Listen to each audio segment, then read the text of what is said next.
Hello students, आज हम बात करेंगे शिवाजी का केंद्रीय प्रशासन। लास्ट वीडियो में हमने पढ़ा था मुगल मराठा संबंध, मराठों के साथ, मराठा सरदार शिवाजी के साथ औरंगजेब के किस प्रकार संबंध रहे थे, क्योंकि समकालीन मुगल शासक औरंगजेब ही था। और आज हम पढ़ेंगे शिवाजी का केंद्रीय प्रशासन।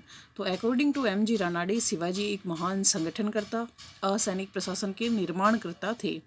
और रघुनाथ पंडित हनुमंते के अनुसार प्रसिद्ध राजकोष भाषा ग्रंथ या राज व्यवहार कोश ग्रंथ में इन्होंने शिवाजी के केंद्रीय प्रशासन के बारे में विस्तार से चर्चा की है।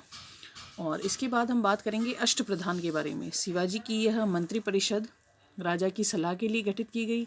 इनका विघटनकर्ता संभाजी थे और इनमें 8 मंत्री होते थे। और 8 मंत्री में सबसे पहला जो पद था वह था पेशवा का, जिसे प्रधानमंत्री कहा जाता था। यह नागरिक एवं सैनिक मामलों का सर्वोच्च अधिकारी था। दूसरा मजूमदार, या जिसे अमात्य भी कहा जाता था। इसे राजस्व मंत्री या वित्त मंत्री या लेखा परीक्षक भी कहा जाता था। वाक्यानवीस, जो कि गृह मंत्री होता था, राजा के व्यक्तिगत मामलों की देखरेख करने वाला अधिकारी। दबीर या सुमंत, विदेश मंत्री व युद्ध संधि के मामलों में सलाह लेने वाला अधिकारी था, देने वाला। और सुरनवीस या चिटनवीस, राजकीय पत्र व्यवहार को संभालने वाला अधिकारी था। पंडित राव व दानाध्यक्ष, दान विभाग या धार्मिक विभाग का अधिकारी था। सर नौबत, या जिसे सेनापति भी कहा जाता था, सैनिकों की भर्ती एवं अनुशासन बनाए रखने व सेना के प्रबंध का कार्य सर नौबत के द्वारा किया जाता था। और अंतिम जो पद था वह था न्यायाधीश का, जो सैनिक व जनता के सहयोग से न्याय करता था। इन सब में जो 8 ये पद होते थे, उनमें पंडित राव को छोड़कर बाकी सभी जो मंत्रियों को युद्ध में भाग लेना पड़ता था। अगर युद्ध की स्थिति उत्पन्न हो जाए तो पंडित राव को छोड़कर सभी युद्ध में भाग लेते थे। इसके अलावा कोलावा, जो कि महाराष्ट्र में स्थित है, यहाँ शिवाजी की नौसेना का अड्डा था। और नौसेना की संचालक, या नौसेना किसे कहते हैं, वो जलबेड़े होते थे बड़े बड़े। और नौसेना के संचालक दरिया सारंग वह माई नायक था। और अन्नाजी दत्तो के निर्देशन में शिवाजी ने 1679 ईस्वी में भूमि का सर्वेक्षण करवाया। और माप की इकाई शिवाजी के शासनकाल में काढ़ी थी। और भूमापन यंत्र को कटई कहा जाता था। माप की सबसे बड़ी इकाई चावर थी और एक चावर बराबर 120 बीघा होता था। इस प्रकार शिवाजी के शासनकाल में भू सर्वेक्षण की प्रमुख इकाइयाँ होती थी। इसके अलावा रेतवाड़ी या लगान व्यवस्था जो थी वह शिवाजी के शासनकाल में अपनाई गई थी। तो ये था केंद्रीय प्रशासन। और प्रांतीय प्रशासन की बात करें तो शिवाजी के शासनकाल में कुल प्रांत, या जिन्हें प्रांतों को सूबे भी कहा जाता था, कुल 14 थे। और इनमें अलग अलग अधिकारी होते थे। जैसे सर सूबेदार, या जो मामलादार था, वह सूबे में शांति बनाए रखने का कार्य करता था। और जो काम विस्तार था, वह सूबे में राजस्व संग्रहण करने का कार्य करता था। ये सबसे बड़ा अधिकारी होता था। और जिले, या जिसे जिलों को जो परगना भी कहा जाता था, जिले में जो देशमुख नामक अधिकारी था वह जिले में शांति बनाए रखने का कार्य करता था।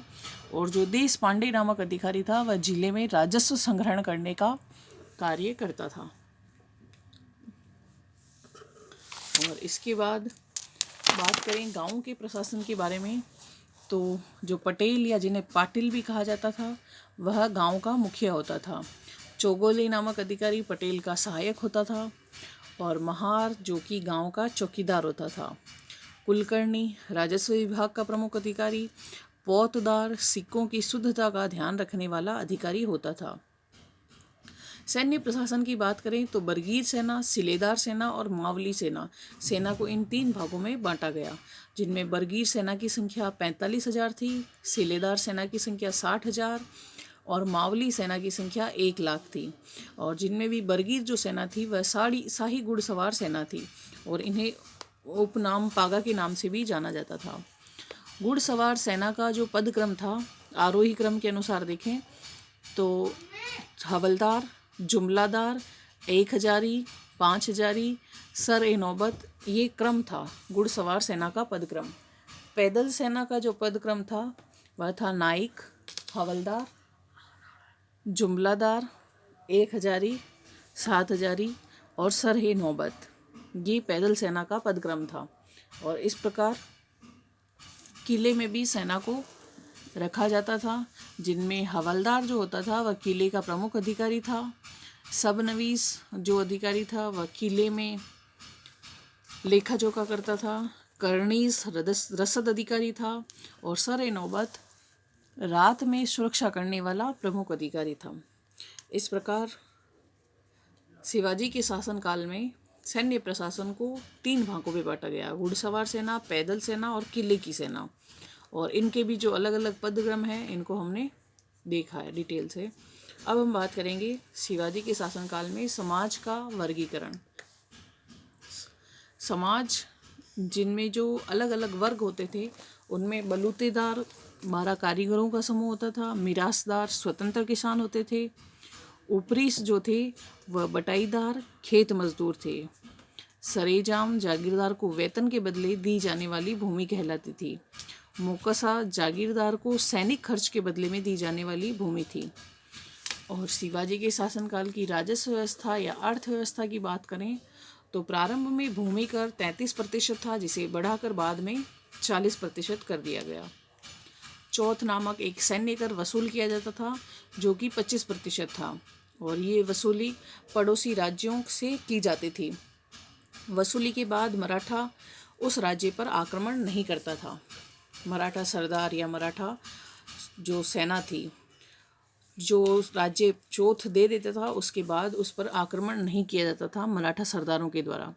सरदेशमुखी जो कर था इसकी भी वसूली पड़ोसी राज्यों से होती थी, लेकिन वसूली के बाद मराठा राज्य उस राज्य की दूसरे आक्रमणों से रक्षा करता था।